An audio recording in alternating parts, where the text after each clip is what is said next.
ওম শান্তি। Good morning. আজ 31/1/2025 শান্তিবন থেকে বাপদাদা বলছেন, মিষ্টি বাচ্চারা, পুণ্য আত্মা যদি তৈরি হতে চাও তাহলে নিজেকে দেখো, নিজের চার্ট দেখো, কি আমি কোনো পাপ কাজ করিনি তো? कोई पाप तो नहीं होता है। সত্যের খাতা কতটা জমা হয়েছে, তাহলে কি করে চেক করব? আমাদের কর্ম ইন্দ্রিয়গুলো ধোকা দিচ্ছে। কি চেক করব? পোতামেল দেখো। পুণ্য আত্মা बनना है तो अपना পোতামেল দেখো। পোতামেল মানে চার্ট। আমি মুখ দিয়ে কোনো বাজে কথা বলিনি তো? চোখ দিয়ে কাউকে ক্রিমিনাল চোখে দেখিনি তো? খারাপ দৃষ্টি দিয়ে, হ্যাঁ, কান দিয়ে বাজে কথা শুনিনি তো? বারবার নিজেকে চেক করো, দেখবে কোনো না কোনো কর্মেন্দ্রিয় আমাদের ধোকা দেয়। বেশিরভাগ ধোকা দেয় চোখ। চোখ আগে দেখে, তখন সে কাজে লিপ্ত হয়ে যায় কর্মেন্দ্রিয়ের। তাই সত্যের খাতাটা কতটা জমা, পুণ্যের খাতা কতটা জমা, পাপ আর পুণ্য। বাবা প্রশ্ন জিজ্ঞেস করছে, সব থেকে বড় পাপ কি? উত্তর হলো, সব থেকে বড় পাপ হলো কাউকে খারাপ চোখে দেখা, ক্রিমিনাল চোখে দেখা, অর্থাৎ কুদৃষ্টি দিয়ে দেখা। এটা হলো সব থেকে বড় পাপ। তোমরা পুণ্য আত্মা হতে যাচ্ছ এখন। তাই বাচ্চারা, তোমাদের উপর, তোমরা কারোর উপর কখনো কুদৃষ্টি, বিকারী দৃষ্টি রাখতে পারো না।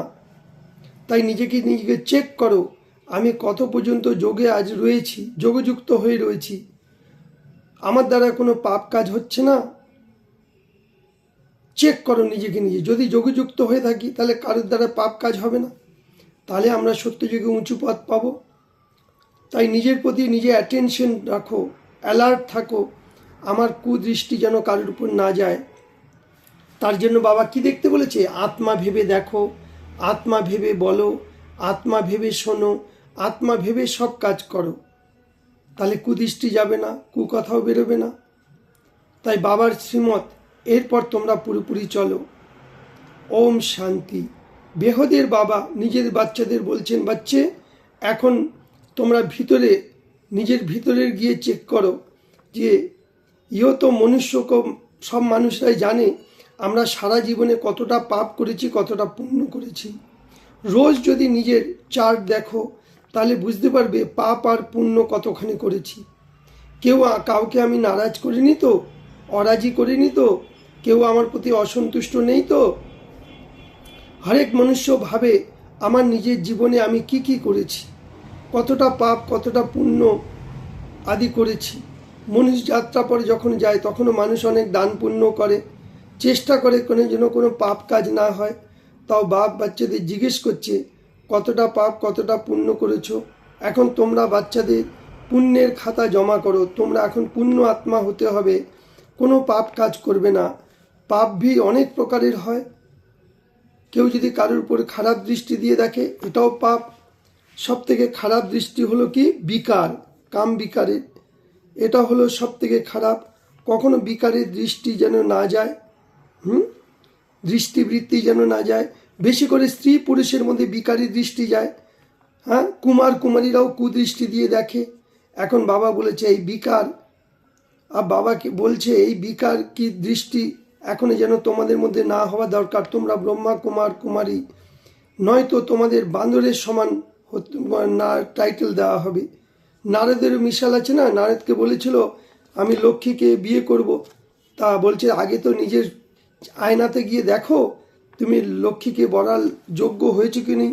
গিয়ে দেখছে সত্যি তো আমার মধ্যে তো এখন অনেক কাম বিকার, ক্রোধ বিকার আছে। তাই বাবা বলছে নারী থেকে লক্ষ্মী আর নর থেকে নারায়ণ।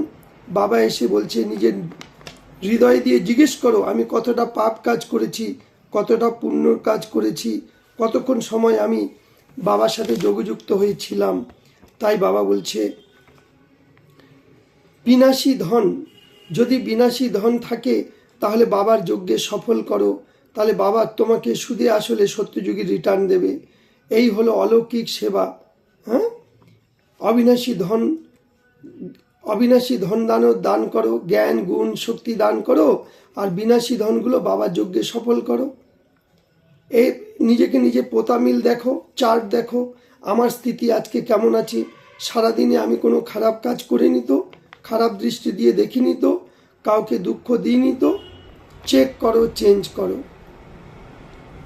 আজকের বরদান, ডবল লাইট হয়ে সর্ব সমস্যাকে হাই জাম্প দিয়ে পার করনে वाले তীব্র পুরুষার্থী ভব। আমাদের জীবনে অনেক বড় বড় বিঘ্ন সমস্যা আসে, সেগুলো কি করে পার করবো? Double light. একটা হলো আমি আত্মা বিন্দু, আরেকটা হলো যে কর্মটা করছি তাতেও হালকা, পিছনের জন্মের জন্য কোনো বোঝ না থাকে। তো যে সদা স্বয়ংকে অমূল্য রত্ন ভেবে বাপদাদার কাছে হৃদয়ের দিব্যিতে থাকবে, অর্থাৎ যে নিরন্তর বাবাকে স্মরণ করে বাবার মধ্যে ডুবে থাকবে, তার মধ্যে কোনো মুশকিল অনুভব করবে না, সব বোঝ সমাপ্ত হয়ে যাবে। এই সহজ যোগ ডবল লাইট বনিয়ে দেবে, পুরুষার্থে হাই জাম্প দিয়ে তীব্র পুরুষার্থ হয়ে যাবে। যখনই তোমরা কোনো মুশকিল অনুভব করবে তো বাবাকে সামনে নিয়ে এসো, বাবার সামনে বসে যাও, বাপ দাদার বরদানি হাত আমার মাথার উপর রয়েছে এরকম অনুভব করো, তাহলে সেকেন্ডের মধ্যে তোমার সমস্যার সমাধান হয়ে যাবে। স্লোগান, সহযোগের শক্তি দিয়ে অসম্ভব কাজকে সম্ভব বানিয়ে দাও, এটাই হলো সেফটির কিলা। ফের বাবা বলেছে অব্যক্ত ইশারা, সময় প্রমাণ, চারিদিকে এখন সাকাশ দাও, ভাইব্রেশনের দাও, মনসার দ্বারা বায়ুমণ্ডল বানানোর কাজ করো। এখন এই সেবায় আমাদের আবশ্যকতা, যেমন সাকার রূপে দেখেছিল না ব্রহ্মা বাবাকে, যখন কেউ আসতো তার এরকম লেহেরের সময় আসতেই ছিল, যার মধ্যে বিঘ্ন সমস্যা ছিল